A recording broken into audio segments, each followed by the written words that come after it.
satu merasa sudah berkorban lebih banyak, yang satu merasa ditindas. Wah, itu masih nyamuk ya. Ayo, lalu tanya di situ, kasih saya sudah semakin mulia atau belum? Kok saya masih memberontak? Lalu yang satu mungkin membela diri, saya kan begini. Ditanya juga itu. Sudah beranikah saya berkorban untuk melakukan sesuatu sehingga yang lain tidak merasa tertindas? Ini menjadi pertanyaan besar. Jangan-jangan nggak mau berkorban, ya. Padahal kasih tadi katakan pelajaran dari Yesus apa? Ada dimensi korbannya. Itu nanti ya kita lihat bersama itu. Nasi. Apa? Itu adalah kata-kata boleh sekali. Kelihatan baik. Karena kita perlu memperkuat relasi persaudaraan dalam kasih. Boleh ada peringatan 10 menit.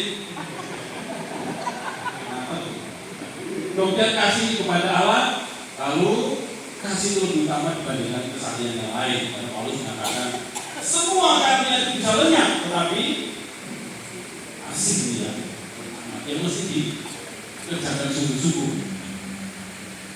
Itu. Kemudian bagaimana ini diterapkan? Dan baru bisa menggunakan, bisa dikerjakan dengan cara ini, kasih itu bisa dikerjakan dengan cara ini.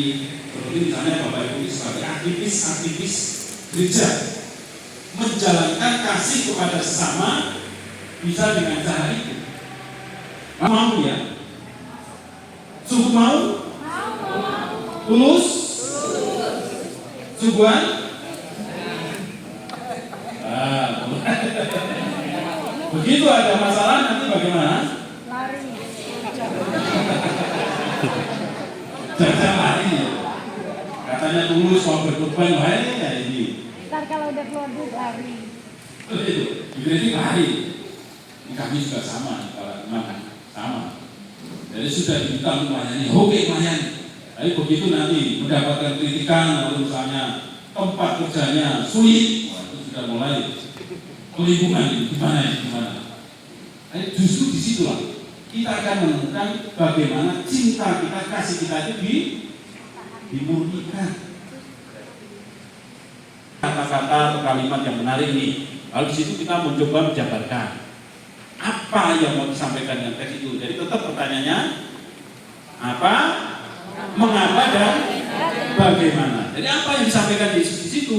Ini pewahyuan, pernyataan bahwa dia adalah jalan, kebenaran dan hidup. Tidak ada orang bisa sampai kepada Bapa kalau tidak melalui Yesus. Jadi jelas sekali bukan pernyataan itu.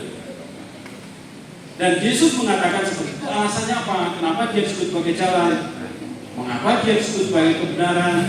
Mengapa dia disebut sebagai hidup? Nah, lalu kita mencoba mencari menemukan kenapa dia kok disebut sebagai jalan. Kira-kira kenapa? Menyebut dirinya sendiri sebagai jalan. Gak ada yang tahu ya? Nah, supaya tahu nanti membaca saya tidak menjelaskan lebih. Itu jadi jalan seperti itu. Jadi dia itu menuju keselamatan mesti melewati dia. Jadi kita mendengarkan apa yang dikatakan, ikut. Itu yang dimaksudkan. Jalannya seperti itu. Lalu kebenaran menjadi pegangan, patokan. Kalau dia itu memang sungguh-sungguh menuntut kita kepada kebenaran, kepada hidup, dan dia menjadi jalan, pasti bisa dipegang kata-katanya. Nah, kita mulai melihat kata-kata Yesus yang sungguh-sungguh bisa kita jadikan sebagai contoh itu apa saja. Pasti ada sangat banyak. Misalnya, dia setia. Nah, kita bisa melihat, berdiskusikan kesetiaan yang diabdikan Yesus kepada para murid itu jadi contoh. Ini loh kebenaran yang bisa dipegang. Dia sungguh-sungguh mewajibkan dirinya setia. Dia memang setia. Tidak mubah-mabit.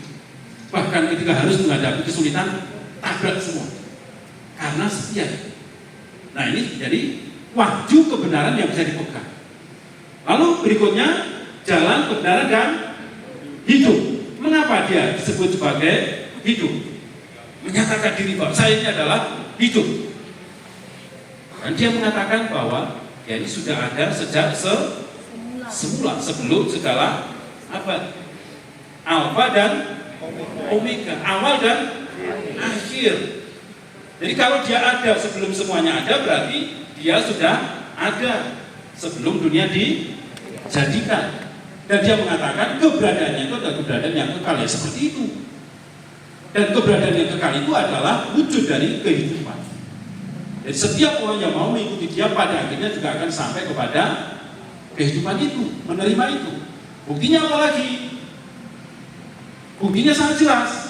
Manusia semuanya ini akan mati. Tetapi Yesus hidup. bagaimana? Hidup. Hidup dia, bangkit kan? Gak mati. Orang lain mengatakan kita bunuh saja lalu beres. Ternyata membunuh tidak menghabisi Yesus. Dia justru menunjukkan ini loh, saya bisa bangkit. Saya mengalahkan kematian karena saya adalah hidup itu sendiri. Maka setiap orang yang mau mengikuti dia juga akan menerima anugerah yang sama. Itulah dia sebagai hidup, jalan kebenaran dan hidup. Sudah terjelaskan di situ. Lalu sekarang kita tinggal bagaimana wajib-wajib ini kita terapkan untuk mengelola hidup kita. Jadi gampang kan? Gampang loh. 3 apa? Mengapa dan bagaimana? Ya. Lalu berikutnya khotbah ekspositoris, ini lebih panjang juga. Jadi di situ satu perikop misalnya. Di situ contohnya Yohanes bab 6 ayat 1 sampai dengan 13. Lalu kita bisa melihat di situ ayat 1 sampai dengan 4 ini menceritakan tentang latar belakangnya. Kita bisa ceritakan ini dulu, lalu menemukan poin yang mau kita sampaikan apa. Jadi apa, mengapa dan bagaimana jadi kata kunci di situ. Jadi biasanya kalau mau melatih diri di situ itu bisa satu paragraf cukup. Lalu nanti isinya lebih panjang. Jangan sampai ilustrasinya lebih panjang, nanti kabur isinya apa. Guyonan-guyonan boleh atau enggak? Boleh, tapi juga mesti melihat ini durasinya itu. Jadi bisa di planning dulu, nanti guyonannya di mana, apa yang mau dipakai di situ, silakan. Nah itu soal ilustrasi dan durasi. Ini semua juga berkaitan dengan tadi itu kelompok-kelompok yang kita hadapi. Kalau pendalaman iman mungkin bisa lebih lama. Kalau dalam gereja, dalam ibadat mungkin lebih singkat. Dalam liturgi biasanya 10 menit. Atau dalam ibadat sabda juga kurang lebih sama. Kalau pendalaman iman bisa lebih panjang. Atau biasanya yang kelompok karismatik, wah itu bisa lebih panjang lagi. Dan bergantung dari komunitas yang kita layani, maka jenis renungan khotbahnya tadi juga berbeda-beda. Sabda itu adalah kaitan dengan Tuhan sendiri yang berfirman, berbicara. Maka otoritas Tuhan itu mesti ditampilkan. Nah, cara menampilkan otoritas dalam liturgi adalah dengan tetap berada dalam posisinya di mimbar. Jadi bukan berjalan-jalan ini. Kalau berjalan-jalan ini seperti apa? Entertain. Nah itu. Dulu kami punya seorang dosen yang sangat galak soal ini. Jadi kalau melihat romonya itu khotbah jalan-jalan marah-marah. Oh itu romonya kurang perhatian, itu cari perhatian. Karena beliaunya memang sangat strict dalam aturan liturgi itu. Sehingga khotbah harus tetap dilibat. Tapi juga kita perlu melihat situasi. Jadi kalau situasi tertentu silakan. Jadi prinsip dasarnya sudah ada di situ. Kemudian paragraf intonasi keutamaan itu penting. Kadang-kadang ada, dulu kami terlatih berkhotbah. Awal-awal kadang-kadang ada yang berkhotbah itu menatap apa? Pelapor di depan. Padahal dia biasa umum ya. Teman-temannya di depannya tidak dibiasa sama sekali. Dia pelapor, jadi ngomong sama siapa ya? Cecak ini. Nah, mata pandangan mesti melihat ke audiens.